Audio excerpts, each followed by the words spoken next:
Welcome to Perspective, a podcast where we uncovered the untold stories of ordinary individuals with extraordinary journeys. I'm your host, Victor Koo.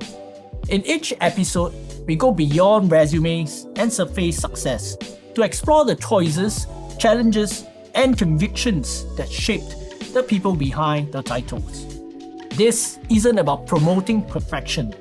It's about learning from real experiences so we can grow with clarity, courage, and conviction. Let's get started.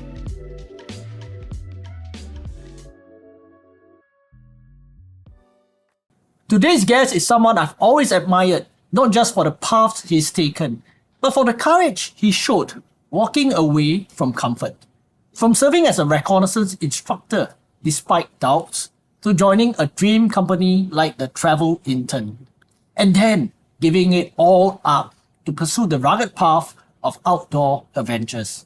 Timothy's journey is about defying expectations, following instincts, and finding identity in movement.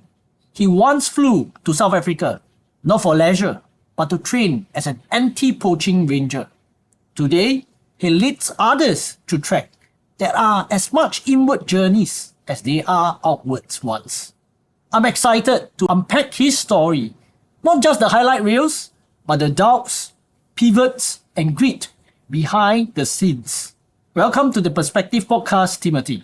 Hello, Timothy. Welcome to the Perspective. Can we start by getting you to do a self-introduction to our audience? Okay, alright. What's up, guys? My name is Timo. I am an anti-poaching ranger by training, currently working on an expedition company called The Outside, where we lead Singaporeans to expeditions all over the world, some more rugged than others, doing some mountaineering, some conservation work. Must be pretty cool so far. Alright. Maybe before we start and dive into some of the questions that I have actually prepared for Timothy, I would like to just revisit how we actually connected and then reconnected again. So it's quite funny, right? So I actually know Timothy when he was a national full-time serviceman. Then I was a course commander and you were one of the trainees, right? When I first saw him, right, he was not this build. I think he's much smaller. I don't know whether he... Wow, I was like 5-6 kg lighter, no muscle. Yes. So I remember you as the skinny dude lah. Like, and at that point of time, you were training up for reconnaissance commander course, right? And actually, when I saw him deep down inside, I'm like, this guy, can he even like make it? No lah, dude. Well, but I tell you, at that point, I was like 52 kg. And the bag that we had to carry was 30 kg. I couldn't even stand up by myself. I had to people drag me up so that I can get out of the ground. Yeah, so at that moment, I was actually really doubtful when I saw him. So I'm like, wow, this guy not gonna make it for the course.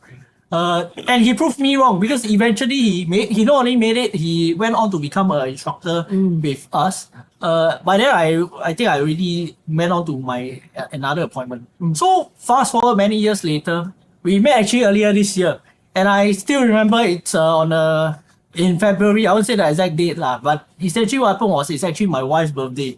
I saw one of the ads that he's running on social media, and I look at it, I'm like, hey, I think I know this dude, right? He looks damn familiar. But then it's just somehow like different because I think you now bigger, right? Fair. And I don't recall you having like tattoos. Yeah, so that moment I'm like, oh shit, never mind. And then I followed him on social media. And the next thing I saw that he was actually doing a sharing, right, at the event space. I can't remember the name. Yeah, so the event space is called Chapters. It's run by my friend. So they do like events to bring people to do talks about different experiences. So just nice, like they invited me and then we were... Yeah, then you signed up. Then I was like, hey, this guy look damn familiar, man. Then you waved at me. Then I was like, oh, it must be my instructor from last time. Yeah. So that was interesting because that's how we actually connected. And I remember going for that event, right? I have to apply for off pass.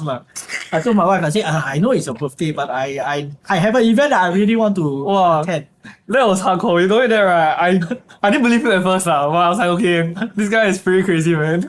Yeah, but it's true. So essentially, when I saw your ads, I was really inspired. I think partly because last year I went for a trip myself. I told you, right? I went to Madi Himau. Yeah. So I see, I'm like, oh damn, how did they know that I'm interested in this thing? Because your ad just appeared. The algorithm on IG gotta give it like 10 out of 10. Yeah, all the ads have been doing really well so far. But yeah, I mean the outside, we just started only.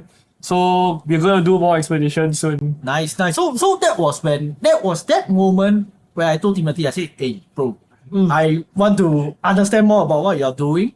If I can collaborate with you, I will be more than happy to. Yeah. And as I actually started this podcast called Perspective, where we interview ordinary individuals working on extraordinary tasks, or that is when I immediately think of, hey, I think Timothy is someone that I really want to bring him on board. And that was when I pushed the idea to you. And yeah, thanks so much, man, for being so game to then come on board. No, thank you for having me. I think, yeah, the story, I mean, for me, it's just a part of my life. So I don't find it like super interesting, but if we can inspire someone to do something cool with their life, then why not, you know? Actually, it is definitely interesting. I mean, some parts that I would want to explore would be like, for example, I remember in the sharing that you had with chapters, right? You mentioned that you signed up for an anti-poaching course at South Africa. Yeah. I'm like, dude, why would you want to do that, right?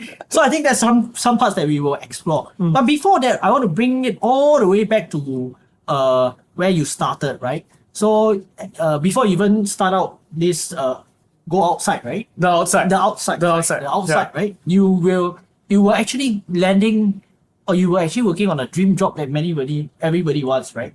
Where you get to travel for free in a way. Yeah. You know, you get paid to travel. Yeah. So can you bring us back to what made you walk away from the dream job that you had? Okay, yeah. I mean, so back then I was working for the travel intern, and it really is the dream job. I mean, we got paid to film and take photos of places all over the world by tourism boards and by airlines. And to be honest, I was quite contented for quite a long time. The team is very nice. The bosses were very, very kind also. But at some point, there is always the bigger goal, the bigger dream. So the bigger dream was, or is, to lead scientific expeditions, to go further than anyone has been, to go places that people will be like, bro, that's fucking crazy. Yeah? So travel intern has always been a stepping stone to that. So right now, the outside is the next stepping stone. It's for me to practice more, to do more of my own training, and to learn how to take care of people in really harsh environments, and to do it frequently enough that it becomes second nature. And then once I'm ready, then I'll start to apply for scientific expeditions, and then we see where it goes. So yeah, the travel intern, dream job, very good training ground. Don't regret any of it. But it was 2 years, and I think it's time to move on to different things. So you were traveling in them for 2 years, and then what were the signs that tell you that it's time that you actually moved on? Were there any signs?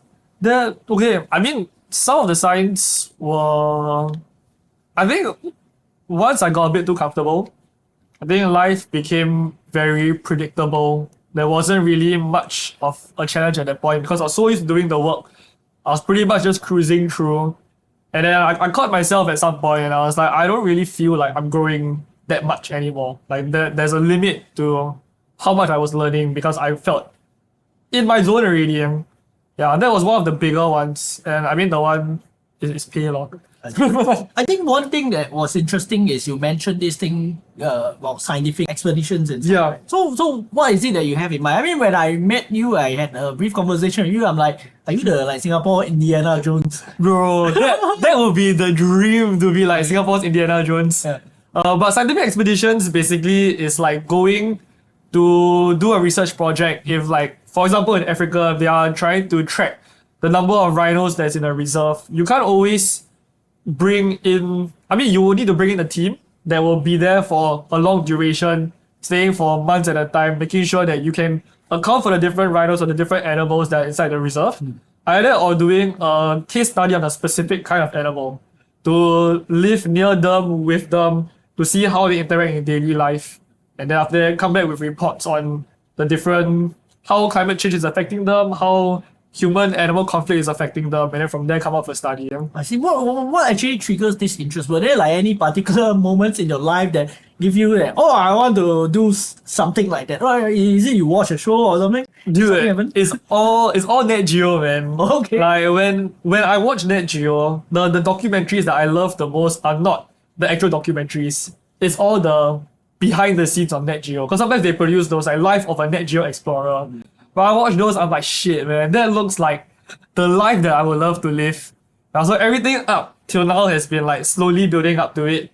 I mean, I haven't applied for Net Geo twice, and then they Oh, you rejected me. applied? Yeah, they rejected me. So I'm still building and I'm still growing. I'm trying to get there one day, but that's the big dream. I think this is a good start, right? But actually, before this start, I remember we had a conversation, and I recalled that you actually had some other ventures, right? So you mentioned like you tried streetwears and stuff. Yeah, in army I was doing hype beast, like reselling, like buying shoes, selling shoes, queuing outside Adidas for hours just to buy shoes and sell. Back in school I was running events also. So yeah, we had different ventures. Not all were successful. Yeah, either I got bored of some, then I just stopped doing it. So did all these ventures help you build go outside, right? Yeah, I would say so. Surprisingly, all the different things that I've like dabbled with in the past have somewhat led to building this company. From events planning, then I was planning expeditions, from the design stuff, from the streetwear or from selling streetwear, then now we're also doing merchandise. And then from travel intern days and before that, filming, video, photo, marketing. Now it's been very useful because I can market the expeditions and I can get people on board. Yeah, I see all your marketing, your ads, your views, your IG. I'm like, wow, it's so nice. We try. You made me feel bad about mine. No, man. Your stuff is good. But we try. It's very time consuming, but the feedback we've gotten so far has been very positive. So it helps. It definitely helps. So actually, every single experience that you went through actually helps you build towards go outside or whatever you're doing now, right? I think surprisingly so. It wasn't very intentional when I was doing it. I just did things that felt right, like things that I was interested in. As and when then I got bored of it, I go to the next thing. But somehow the skills that you learn along the way, it kind of just leads to where you're supposed to go. Yeah, I believe in like fate in a way. Like what is meant to be is meant to be. So it's very interesting. I mean, like you sound like a very instinctive, intuition kind of person. Pretty much. I trust my gut quite a lot. It has failed me sometimes, but more often than not, I think it shows me where I'm supposed to go, and I just see what feels right. That's actually it reminds me of one book. So I don't really like to read, but then I read this book called Blink, The Art of Thinking Without Thinking. Oh, Right, so essentially it talks about actually instincts are in a way in my own language, right, hyper process decisions. Okay. Right, it's not really a gut feel kind of thing, but it is a case where our brain just hyper process through our experience. It's not gonna be 100% accurate, right? Yeah, Like you yeah, mentioned, yeah. right? But then it will give you a good percentage of accuracy, right? So I think that's interesting. And look where your instinct brought you, right? so far so good. So far so good. Touch wood. Hopefully everything else works out. But so far the path has been pretty smooth sailing as of now. Okay, maybe before we go deeper into like maybe the projects and whatever you're doing, right? So we now have a good sense of what kind of like led you to leave the travel intern, which is considered a dream job for many. Yep. You get to travel and also get paid. To then starting your own company now, right? So, and then you mentioned a bit about your future, right? Yeah. I think we can explore that part later. But what's interesting to me is like the story about you going to South Africa to take on the anti-poaching course, right? Yeah. Like, why would you do that? Like, I mean, I want to go to South Africa, but definitely. No man, no. Wow, it was okay. So the ranger course was 6 weeks. It was hell. But okay, the big reason why I did it. Okay, so there's two different reasons why I did it. The first reason was that I had applied for Net Geo twice. Okay. And I didn't get a message back from Net Geo, even though I was already running like expeditions for TTI. I was already doing outdoor photography and videography. So I thought I had the portfolio to do it. I applied, didn't really get a response back. Second time I applied, I did get a response. They said like, oh, they're looking for someone who is into or has a background in conservation. So mostly that really relates to people who did science, who did biology, who have like a background with like animal care, which I don't have. Like I'm not so smart. So the first thing that I thought was like, okay, let me go balls deep. Let me go for a ranger course and let me prove to them that I am really interested in this. So that was like the first thing. The second one also came about when I was in South Africa already. I was talking to the rangers because at night we don't really have internet, so you just talk to the rangers and find out about what they did. A lot of them actually were ex anti-poaching rangers as well, and then they would share about their training. I shared about army, and they were like, "Bro, it sounds super similar. Why don't you just come over and you can try all these things?" So those two things occurred roughly around the same period, and then when it hit, I was like, "Okay, you know what? Screw it. I'll take 2 months off work. I'll go and try. If anything comes out from it, it'll come out from it. If not, then it's just a really, really cool experience." How long is the course? 60 days. The whole course was 6 weeks. First 2 weeks are very military style. It's more like learning the basics of how to be a soldier. The next 4 weeks are field work. So I didn't shower for 1 month. Oh, I was in the savannah camping with my bros, like dirty man.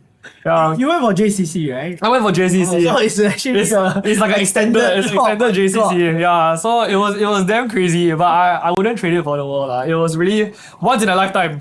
Never again. Like once is enough. Guys, travel to South Africa, experience it once and then. Yeah. No, if you go for safari, if you're there to chill, you can go like multiple times. But like ranger course once, then like done. So maybe can you share with us, maybe in that trip, right? What are some of the key defining moments that you have? You mentioned earlier, like the start was very much like drilling you on basic soldiering and stuff, Yeah. right? So I suppose the SAF fundamentals help you. Wow, God bless the army. Yeah. So the interesting thing is that the whole course is very military. So the background in doing army really helped a lot. And also because a lot of the guys that go there, they are also fresh. They never done anything military related, and they are going there through the course to then become full-time rangers in the future. So I think coming from the background of the military, I could help them a lot with like drills, with like cleaning the bunk, answering to instructors. If not, we're gonna get gunned. Yeah, so all those things I could teach them as we went. Also because of JCC, the stuff that we did army, there was some background. So I wasn't totally fresh, even though it's a new environment.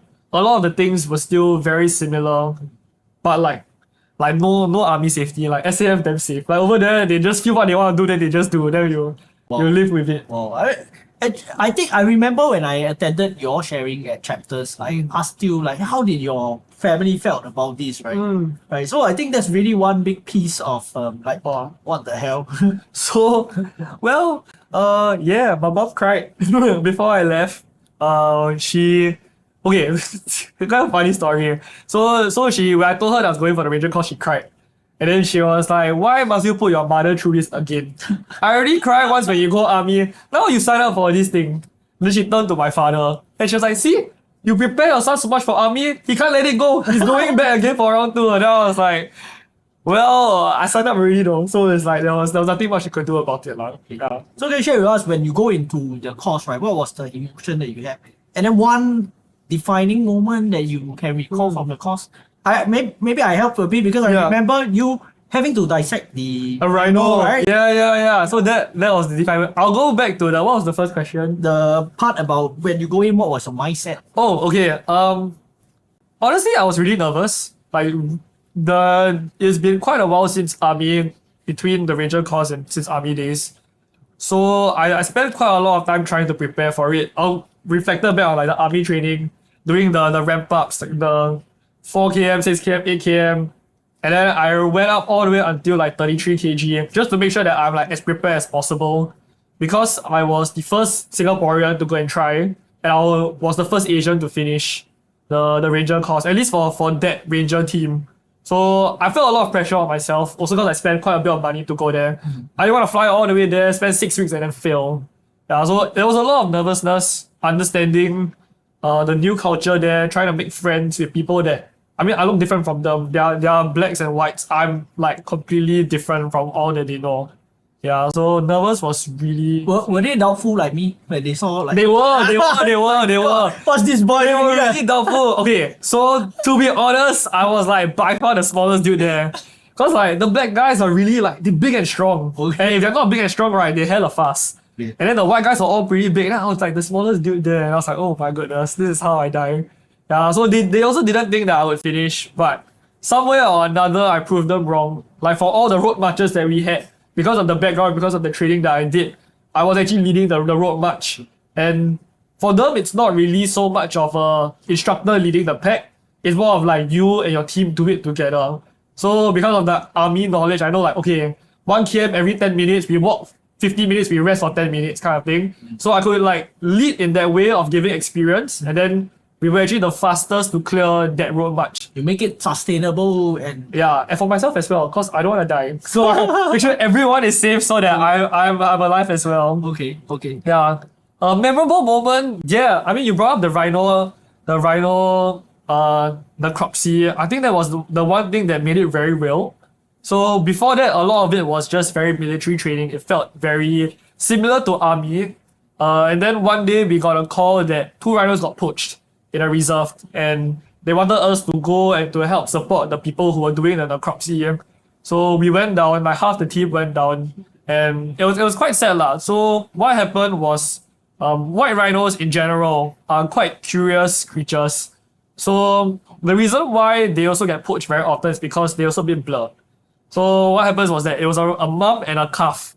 So the poacher shot the mom dropped. The calf didn't have the instinct to run. So the calf was like curious, like, oh, what happened to my mom? Then gave the poacher opportunity to reload, shoot the calf as well. So they died side by side. When we went to the reserve, it was already like 10 days after they had gotten poached, because there's a lot of red tape. So the smell was nasty. Like you could smell it from like meters away. But yeah, I think like cutting up the rhino, finding the bullet, it made everything feel very real. A lot of times you see poaching and you see all these wildlife documentaries, it's on a screen, it's very far away when you're in Singapore. So to see it up close in person and to have to actually like cut open the skin of the rhino, to break open the ribs and to dig out the stomach to find the bullet, it just made everything feel very real. So that was the one moment in the whole training that I felt that changed my perspective of like how conservation is, or at least how I wanted to approach expeditions and conservation. I see. So how do you feel at that moment when you have to? I was damn excited lah, to be honest. I think it was damn curious. All the locals were damn scared to go in. Because the instructors were asking, okay, we need one guy to go inside and dig open the rhino. Then everyone just stood there. And I was like, bro, I'll keep all the way here. I'm going to experience everything that I can. So I went in and I dug everything out.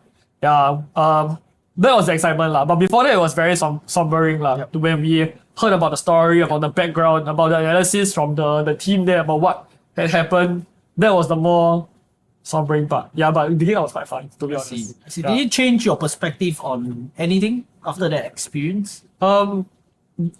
Yeah, I guess right now we've also the outside. Yeah, we also do expeditions for conservation. We work with ranger teams. Like right now we're doing one. We're going back to South Africa in August, and then we also did one recently in Sumatra. So the one thing that I took away also is the hard work the rangers do and the limited funds that they have. So right now what we're trying to do is that we're trying to infuse a bit of tourism in a safe and conservation way, so that we can also in a way help them fund their projects that they're doing, the anti-poaching work that they do. So for the Sumatra one that we just did, the funds that we paid for the tourism actually is enough to pay for the whole conservation team to do their ranger work for 3 months. Yeah, so if we do that, then that at least saves them the burden of having to find funding for that 3 months. They can focus on just conservation work after we leave. Yeah, so trying to do more of these initiatives, trying to get the word out as well, and then see where it goes on. Now maybe this is an opportunity. So if there's anyone that's interested, how do they then go about doing this with you? Most of our stuff is on Instagram and Telegram. Yeah, you can find us on Go The Outside on Instagram. Right. Yeah, we get a plug over here. But I think for the most part also we're trying to do a little bit more fundraising. I think just going there is not enough, because we are there to support for 3 months. Let's say the other 9 months of the year. So we're figuring things out as we go. But it's been quite a journey so far. I see. Oh, that's interesting. Actually, I recall there's one more experience that you shared during the chapters. Chapters. You mentioned that you all ran into the poachers, right? Yeah, dude. Okay. Oh my goodness. We ran into a few poachers actually. Yeah. So one of the big missions that we did during our training also was to help establish a new conservation area. So the background behind this story is that there was this couple that owned this piece of land, and they were very hands-off with it. And because they were hands-off, the poachers came and ravaged. There was like poaching activity every day. So as part of our training, we went to support the actual ranger team that was there, and in a way also like learn as we go. So like we'll be tagged to the actual rangers. Man, we saw so many damn poachers. Like it was crazy. We saw the big one that we experienced was one night mission that we did. We were actually just chilling in camp, like in our little camp, and then we were by a fire talking just about life in general, sharing about Singapore, sharing about South Africa, and then we heard dogs barking. It's very weird because in the reserve there's no dogs lah. The couple that stays there, they're just chilling. So yeah, then one of the trainees with me went to the instructors and he was like Sergeant, I hear dogs. And he was like, okay, let's go check it out. Whoever's awake, let's go and let's get onto the bakkie, we'll go. So there was I think 6 or 7 of us, we got to the bakkie with our rifles, not loaded, because that time we were still trainees. And we went to where the dogs were when we heard the dogs, or the sound of the dogs. And then we saw 2 poachers there. And what they were trying to do is that they use the dogs and they starve the dogs. So the dogs are super hungry. When they see an animal that they want to hunt, they let the dogs go. So the dogs will attack the animal and bring it down. So just nice when we met them, they were still holding onto the dogs. When the instructor shot like a warning shot, then the instructors let go of the poachers let go of the dogs. Then the dogs came after us. So the instructors started shooting at the dogs. And then we chased the poachers. Yeah, but they fast, dude. They fast. They really, really fast. They were what, on foot? On foot. They were running. Wow. Yeah. So the next day we did a full-scale search around the entire estate. We found their hideout, which was just outside the fence. So we managed to take away their weapons, take away their snares, take away their food. So if they were to come back again, then they have to re-establish everything. So it's just a bigger deterrence for them to come back. Wow, that's quite scary. I mean, like, damn, you don't even have like blanks, right? No blanks. Right, No blanks. Like, So for the interesting thing is that for poachers, actually, we learned quite cool information. So in South Africa, poaching is considered a crime that is the same tier as robbery. Oh. Yeah, so animals in South Africa are just seen as property. So if you do poach, it's actually quite a low level crime. A lot of times if you're a first time poacher, they just give you a warning. But if you attack a ranger, then that's a different tier altogether. I see. So most of the time, poachers will throw their weapon at you just to slow you down, and then they're off. They're gone. Yeah. So it's a practical means of... Yeah, so they're also very smart about it lah. So danger-wise, there is danger. There are rangers that do die, but more often than not, the poachers actually try to escape first. Yeah. Wow, that is really interesting. I mean, this is the second time I'm hearing. Because the first time I heard was in the chapters. I'm like, wow, what is this dude doing? From the guy that I thought would never make it out of the course to passing the course to now then putting himself through the course again. Yeah. Right. So yeah, I think that's really inspiring, at least to me. I hope that actually helps to inspire the rest, right? And if anyone's looking to like go South Africa to have your once in a lifetime experience, you can look for Timothy, or you can even consider like signing up for the different events or the expeditions that he have, right? Yeah. Can you share with us like the expeditions that you have? Because I was asking you like, how many times were you traveling this year, man? Wow. Okay. So I started the year off in Nepal. Yeah. We did an Annapurna circuit. And then I was doing the Sumatra ones with the Rangers. This July, I'm going to scale a 6,000er mountain in India. And then July, August, I'm going to South Africa. Sorry, it's like there's too many. I need to recap. South Africa, I'm going back to see and work with the Rangers to do an expedition there as well.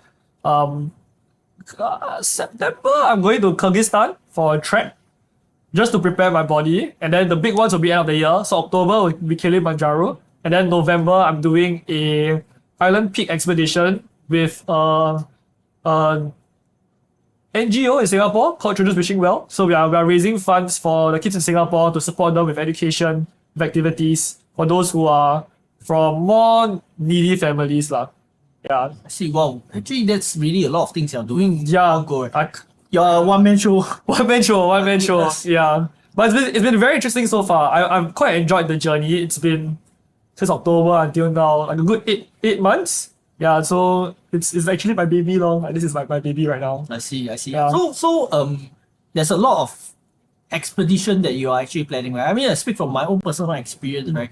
I went to Madi Himal last year with two of my friends. I went there with the intention of like really like rethinking life lah, because I transited out from the army after. so long, and I was like literally on sprints throughout. And I personally speak for myself. My experience has been really wonderful. I mean, like we are constantly in city, right? So it's kind of like boring. Then reconnecting with the nature. Yeah. And I think if you're in the army, you wouldn't want to do it because it's like you're always outfield. But when you actually leave, then you sometimes kind of like crave some of this. Like, so earlier you mentioned, right, about like preparing your body. You're going to where? I'm going to Kangyaksi too. Yeah. Yeah, so that was a 6,000 mountain. So right now I'm training up for that. I see. Yeah. Because I think one of the challenge or one of the fear that I recall having was, oh, what should I do? I must admit one funny mistake that me and my friends made. So we were like, okay, how should we prepare for the trip? And we were like, okay, I'll just run. So we met every week to run.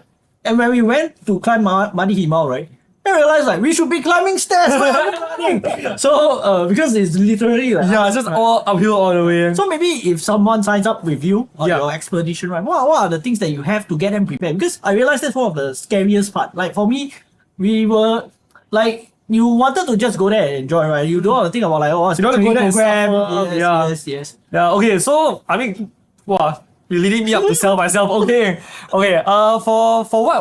If you come for an expedition with the outside, we try to make sure everything is set for you. So we give you a very good baseline or a system that you can follow. So that if you train more in Singapore, when you go there, you're not wheezing and dying up the mountain. You can actually like look up and enjoy and like see the mountains. Or if you're on an expedition, you can actually enjoy the process of the expedition. So with signing up the expedition, you get a 8-week training program. Yeah, so it covers a bit of running, it covers a bit of stair climbing, amongst other things. But the most important thing is that we want to make sure that your core, your legs, and your stamina is enough to carry a pack for 9, 10, 11 days out in the field. The next part that's also very typical for people is gear. Like, there's so many brands, there's the cat, there's like different kinds, different tiers, what is good to buy, what's not good to buy. So we also have a shopping day. We work with outside Singapore, similar name. Yeah, we work outside Singapore, and then we host like shopping days for people to come where I can explain exactly the gear that I'll be using and the gear that they can go and purchase, and the different varying like price ranges, what's good, what's bad. So I guess that also takes out a lot of the guesswork. It kills a lot of the uncertainty, either of the misinformation. If you like read stuff online that you're not sure about. And then on top of that, we also have a briefing day in Singapore to make sure that everyone's on the same page, know exactly what's going on, how far we're walking each day. And we also have one training day where we train together. Oh, actually, it's really like, I mean, what you say is things that I wanted. Yeah. I mean, me and my friends, we had our own shopping day. When we went there, we were like, what do we buy? Okay, we'll just grab it. just grab whatever's available. Base it on our own military experience, right? Yeah. So I think we are fortunate because we were my friends are also regulars or ex-regulars, right? So like, okay, we kind of like know what to do. Yeah. But then sometimes we also don't want to over prepare because then those are additional Costs that you don't really need to go and buy also. so a lot of all these things. So I think with all this guidance and system in place, it will be good. Yeah. But one thing that I think is important is I recall I did up my will right before I went for my Madi Himal trip because then sadly the news weren't exactly helping me now because there's so much things about people climbing, then fatality and stuff like that. I'm like, oh my god, and my wife was like, hey, why do you have to do something like that? I'm like, oh, I want to do it and I will do it responsibly. So I think safety is definitely one big concern for all the expeditions, right? How do you actually then work out a system that ensure that the ones that are going on this expedition with you are duly protected and they are safe? Yeah, I mean, 100%. For me, safety comes before fun. Like I would make sure everyone is alive and well before we can go and like play. Because the worst case that could happen, at the end of the day, you're on a holiday. Even though it's an expedition, you're on a holiday. You don't want to go on to holiday and to come back injured or worse, if anything. So safety is definitely the first thing that we always talk about. The foremost protection will be travel insurance. Because that will cover everything. Especially, it helps when something does happen, having insurance to back up with finances helps to save your bank also. For the more practical side, when we are there, there's always outs. So every day on the expedition, I know exactly if something were to happen, what's my plan of action. If you are injured, what do I do? if you need to, can I get a horse? Can I get a jeep? Can I get a boat? Yep. Yeah, so all these things help because then when I'm actually on the ground, I don't have to think so much. Actually, I think this essentially is just you building onto your experience as an instructor, right? Because Yeah. these are the things that are pre-planned and we actually run it through. And if I'm not wrong, you run your own recce trips, you actually do it yourself. Yeah. You already pre-tied down all this before it happens. As far as possible, I try to. The places that I have worked with the guides for like many, many years, I know the guide team very well. Those ones I'm a little bit more lenient because I know at the end of the day, the guides know what to do and I've been to that country before. So it's a lot easier. For those that are a little bit more, the guides are a little bit more, I'm just not as confident in them over messaging or over calls, then I would try to go first. Yeah. So we try our best to do that. I see. So which are the space that you currently offer expedition to? Nepal is one, right? Nepal is one. Right now, the core ones I have will be Nepal, South Africa, and Sumatra. Because these are the three places that I'm very, very familiar with. We are expanding into Kilimanjaro, and then we're also expanding into Kyrgyzstan. Yeah, so the two providers that I'm going with are people who I've worked with before on other projects. So there's a certain level of familiarity and confidence in them as well. I see. I think one maybe for the listeners out there, one questions that they may be thinking is like, what makes you different from the rest of the expedition companies out there? Like, what's so special about it? Yeah, there's a lot of travel companies right now. Not everyone does the same thing that we do. We try to go further. We try to do things a little bit more difficult. So the whole idea of the outside is to really put people through a more difficult experience to come off the other side. Changed a little bit better, whatever it is for you.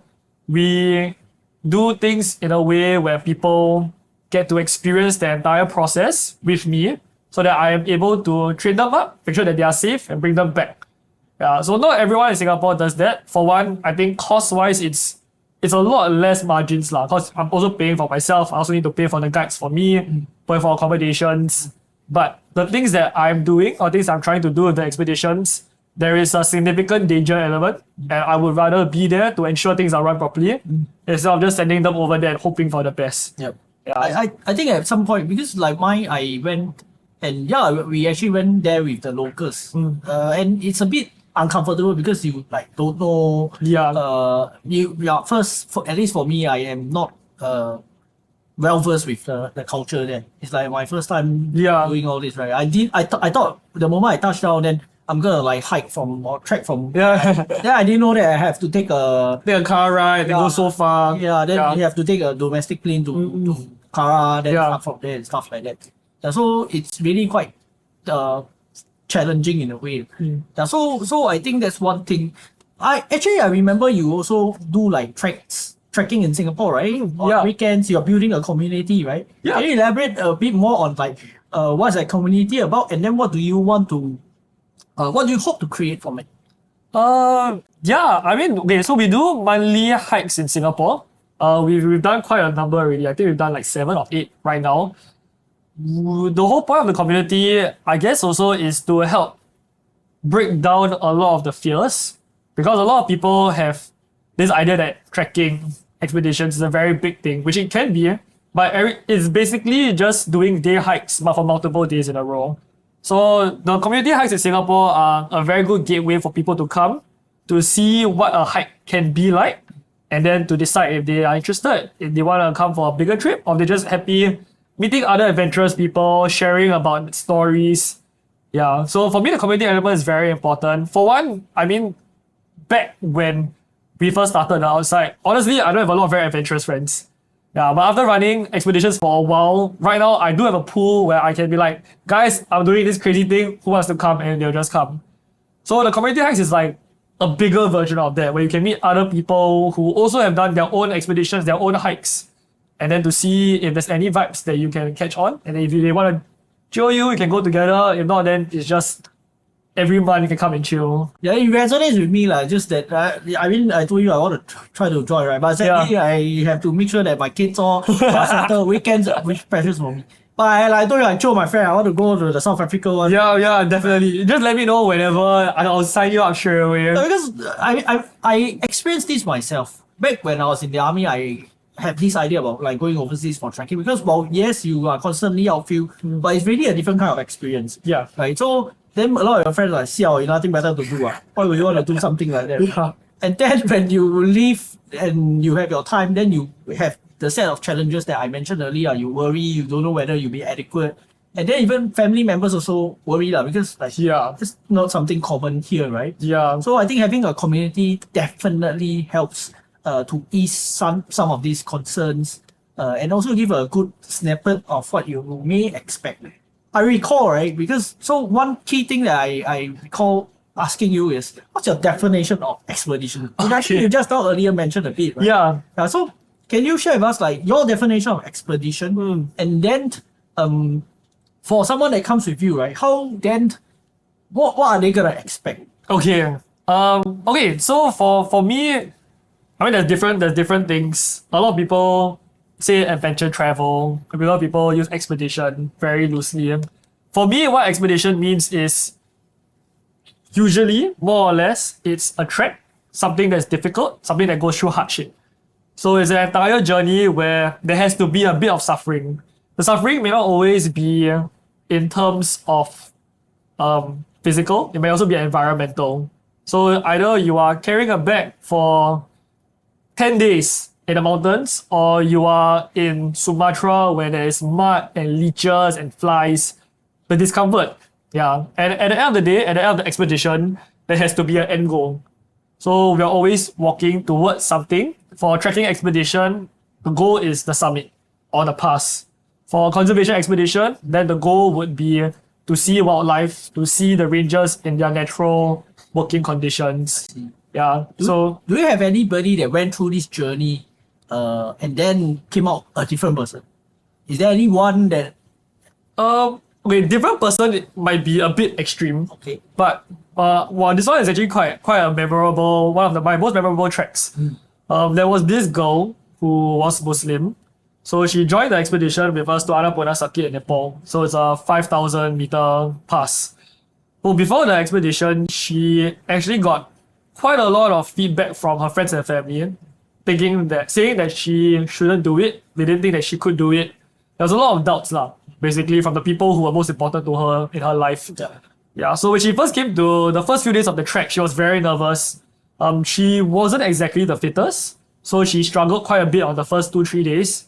And because of that, with what her family and friends said and her experience, she was really unsure if she wanted to, or she could continue. So every night she would ask me, "Timo, do you think I can do it? Timo, do you think I'll make it?"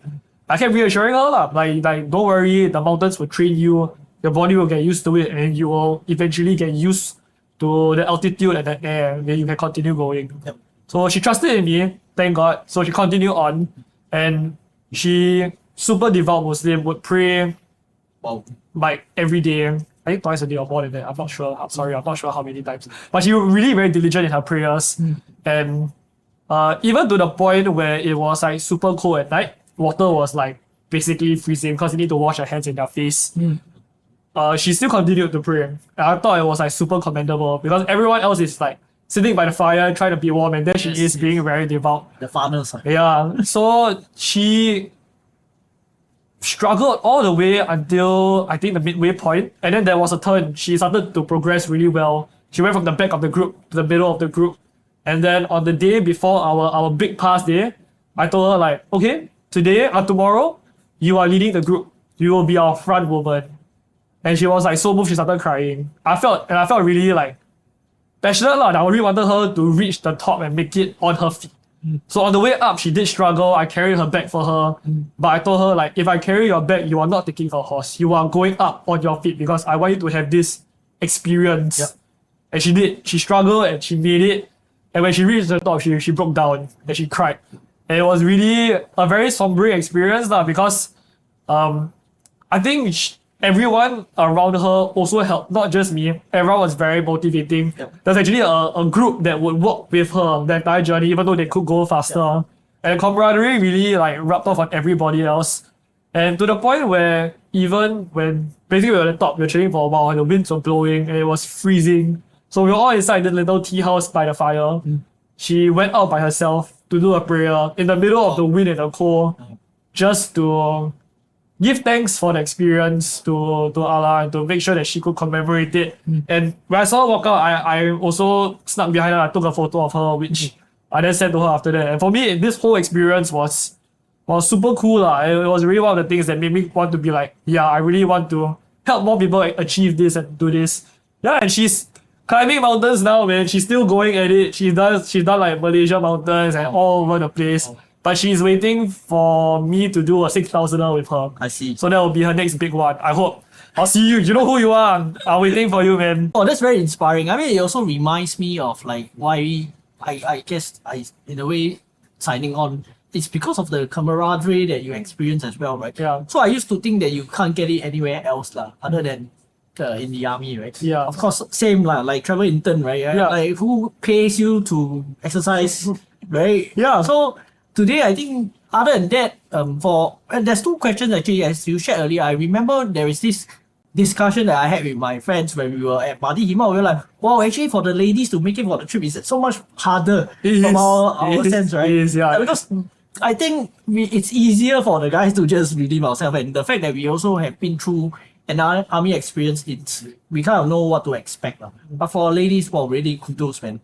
Actually, you'll be surprised. Wow. I would say, in general, the majority of the people that come with our expedition, right, are actually women. Wow.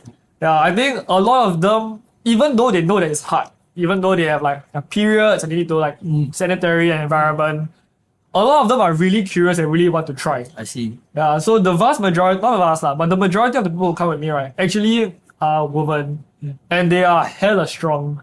A lot of times when we are on a trek, the women will be the ones in the front.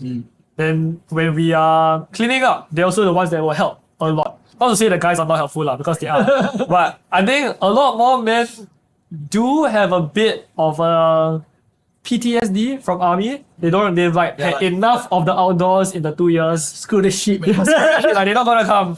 Yeah, but yeah, I mean army does help a lot. When I first did my first trek also, the army experience was a very good baseline. Yeah, man, but shout out to the women. You guys are holding it down for the adventurous people in Singapore. Oh, really, really. Yeah. I mean, they can get a sense through like joining your community and stuff. Yeah. Then at least they would know. I think an alternative is go for the SAFVC lah. Then they get a sense of right. Then if you think that that's not good enough, then they can come for a bigger expedition. Yeah. Maybe those that are really interested in the SAFVC, they may well be a good audience that naturally just transit into this more elevated kind of experience. Maybe, why not? I mean, if you guys are interested, please hit me up anytime. I'll be happy to bring you guys to wherever you want to go.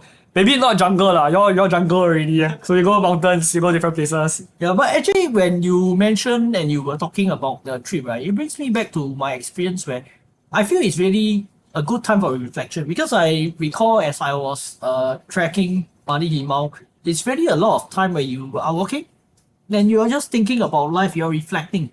So I personally like those moments, right? Yeah. Especially I'm married, I have my kids, right? So you seldom have like your time on your own where you really, and you're away from all your electronics and all the distractions, right? Yeah. Yeah. So I think it's not just about having an adventure, looking forward to an adventure, but also a good moment for us to pause, reflect, and rethink about life.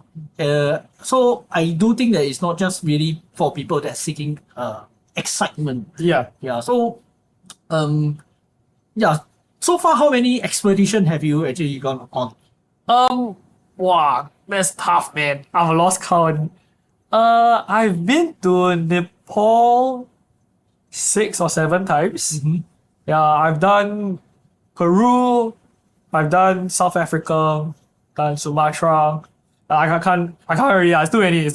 Yeah, but it's been quite a number, both for company and both for my as like my own expedition to go and either research or to go and like just have fun. All right. So thanks so much for sharing all the different expeditions, the experience you have, and also on your South Africa anti-poaching ranger course. Yeah. So if today, right, I were to ask you this question about you going back to the young Timothy, maybe the one before reconnaissance commander. Oh, that's damn long ago, man. What would you tell him now? Wow. What will I tell young people? You can do it. I mean, okay. I think for one, young younger me wasn't always very confident in the path. I mean, from quite young, I did want to do net geo. I've always wanted to do expeditions, but in Singapore, it's not a very common thing to want to aspire to. I think a lot of people initially would have laughed at it if I told them straight up that I wanted to be like a net geo explorer. So Look who's laughing now. oh yeah, not yet, but I'll get there. Yeah, I think the message would be to stick to the path, to trust your gut. Yeah, like we mentioned just now, a lot of things I kind of knew, and I kind of tried, then I was semi-conscious about the decisions that I was making to try and get the skill sets that would get me to where I wanted to go. There was not always a lot of support along the way. A lot of times it was the more untraditional path. I mean, like after uni, could have gotten a full-time proper job. I was like, yeah, travel intern. Yeah, and it was yeah. There's been a lot of difficult decisions, a lot of small sacrifices in terms of like income that I could have gotten, a lot of time that I could have spent doing other things. But yeah, I think keeping the path, man. Like you will get there one day, bro. But yeah. Yeah, so I think today, right, with all the experience that you have, right, for those that are out there, be it hesitating whether should they go on an expedition, or those that are in a way in the stages where they're still figuring out life, right, what would be one advice that you will want to tell them? I think this is the advice I will give both for like the business side of things or for like the expedition side of things. The one thing that link both of them is to just do it. Yeah, I mean with expeditions, you can read about training, you can read about gear, you can watch videos about what to expect, but you really will never know until you are there. For business also, you can watch marketing videos, you can watch different gurus tell you different things, but you really won't know until you try. Nothing beats doing it. Yes, so making mistakes is part of the process. I guess being afraid to make mistakes is normal, but you really won't know anywhere else. Along the way of like running the outside and doing expeditions, a lot of things, or the systems I'm using now has been from trial and error. And only from there that I kind of have a better sense of what is good and what is bad. Even now, I'm still trying to perfect the system, still trying to figure things out. But if I had hesitated, if I waited until I am fully prepared to try, then maybe I wouldn't even try to begin with. I think you have shared a lot of golden nuggets through your own personal experience, and all of it, I think there's one thing in common. You just keep doing it. Yeah, you were uncertain as well, just like many of us when we first started out. Yeah. But then the clarity came along the way as you actually do it. You take action. I wouldn't say it's clarity yet. I think you just figure stuff out as you go on. There's a lot of hindsight, I suppose. Yeah, there's a lot of hindsight. It's clear in hindsight. But as you are leading through the path, there's really not much visibility. It's good to get, okay, one tip, okay, go and get people who have done it before and listen to advice from them. People will say a lot of things, especially people who have never done it before. And they will give you all kinds of advice, but it's always good to seek out people who have done it.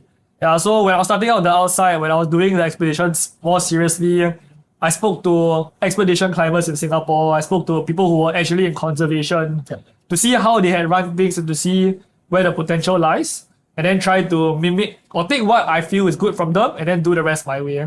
I think it's really good advice. I mean, when you mentioned the part about seeking advice from the right people, right? Yeah. It reminds me that actually a lot of people, when we give comments and advice, right, it stems from our own insecurities, especially those that have not done it. They're not telling you that you cannot do it. Yeah. They're actually they are imposing their own standards on you. Yeah. Because they can't see themselves doing it, and therefore they assume that you can.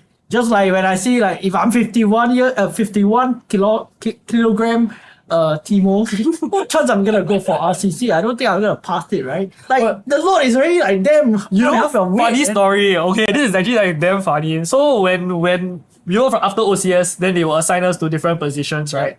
So we were assigned. I saw that I was going to reconnaissance, and I was like, shit, man, the bag damn heavy. Then I went to my OCS PC, and I was like, sir, can I just ask like why you put me there? I'm like I'm one of the smallest guys in the platoon. I can't carry a 33 kg bag. And you know what he said? Straight face, he told me, I put you there because you're small. Then the enemy can't see you. Oh. I was like, bro, you're gonna kill me, man. This is how I'm gonna die.